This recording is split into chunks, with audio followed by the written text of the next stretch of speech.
Hey guys, so this is called the Valiant Warrior. It was from 5/31/23 at 7:30 a.m. And this is slightly embarrassing for me, but I understand that the Lord wants to work through my life and share it with others. I am a privacy craver, so it's hard for me to let my, issues and stories and everything out, but I'm doing it in faith. So understand that none of this comes from me, and this isn't really how I see myself, but we're going to roll with it. Okay, the Valiant Warrior. What does the Valiant Warrior look like? Look no further than the one before you. Julie is a valiant warrior. You may not guess that from looking at her. She seems mild, but she fights in prayer with skill, confidence, and power. I have brought around her those who know the art and passion of true prayer, and they are her team. They pray around the clock for her. Some say, "Oh, I just pray this one simple prayer, and all the demons go away and they stay away."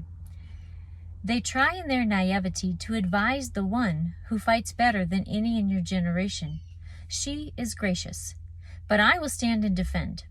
I, the Lord, see behind the veil, and I see the fight, and I see the prayers of all. Julie has been in the fight, praying since she was a young child in school. She did not know at that age to pray the way she does. But in her young life, she did know to pray to me and to bind the evil one, for her father demonstrated this in his prayers. At this point in her life, she has no idea how many demons she has personally brought down through her prayers. This is not something humans know. But as a person takes down thousands, the dark side sends stronger ones to fight. They never back down on the war. They are laser focused to either derail a person from finding me, speaking with me, or trusting me. In each city she has lived, she has prayed so consistently and is also surrounded by my own angels. But before their family leaves a region, typically tough times come. They have never known that this is because she has been warring in prayer. The enemy sends ones with more power after her family in each region. Those who say a simple prayer once and feel that they are now safe have no idea what the fight is.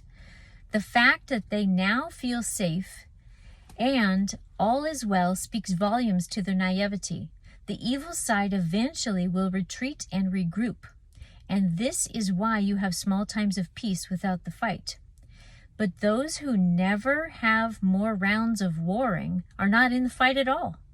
The demons can choose to dial back their attack and take a more subtle route if they observe you have stopped praying against them. If this suits their purposes and allows them free reign in your presence, they will do it.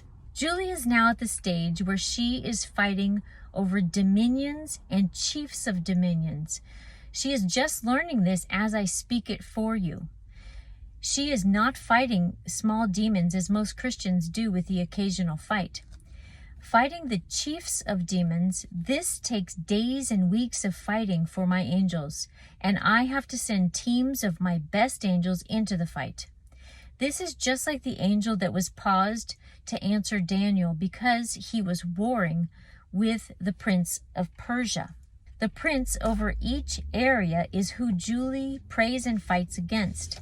The evil side fears her, and she does much damage to them.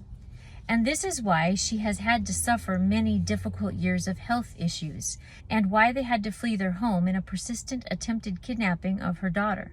This is why, when she accepted the foreign family member and lost all of her friends and further career over it, this is why her perfectly well-trained older two children were attacked to rebel.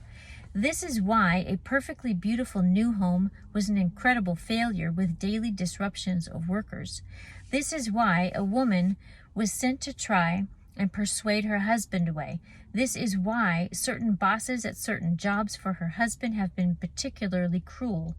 This is why they attempted to kill her several times throughout her life, and she was taken out of her body not to feel the pain of almost dying, and why they killed her husband and her daughter. All of these troubles and more have been a result of her being a valiant prayer warrior. The enemy is so harmed by her that they send darker and darker, stronger and stronger teams of demons to go against her. Meanwhile, she has never known this. She just prayed through it. Granted, I help her through each trial. I gave her special wisdom about the body so she could identify and self-help. I did not choose to heal her then, because I agreed that she could be sifted as Job and Peter. Because I knew her character. In her struggles, I knew she would take many demons out of the fight for others. I sheltered her daughter from the pursuers. I have promised her I will restore her older two at the strategic times, and they will come to heaven before it is too late. I gave her new friends with my heart. I provided new jobs. I repaired the home and settled the life. I provided homes that would allow for privacy and stability. I spared her life. I brought her husband and her daughter back to life from the dead. When Julie did die, she came to my throne and was given a choice to stay in heaven or go back. She went back to complete her mission. She could have been done with that life and enjoyed all the splendor of heaven and been treated as royalty then. But she has the heart of Christ and knew she had more to do on this earth. Since she came back, the fight has been even more fierce. She never complained. She just kept fighting in prayer, pursuing wisdom from my words, doing her best to raise her family daily for me, and touching those lives around her. At this age, she has learned to expect the next kick in the gut, the next fight from the enemy, and she sees their tactics with uncanny hawk-like skill.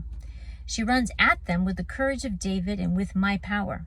Those that say one small prayer and think the fight is over really do not understand the fight.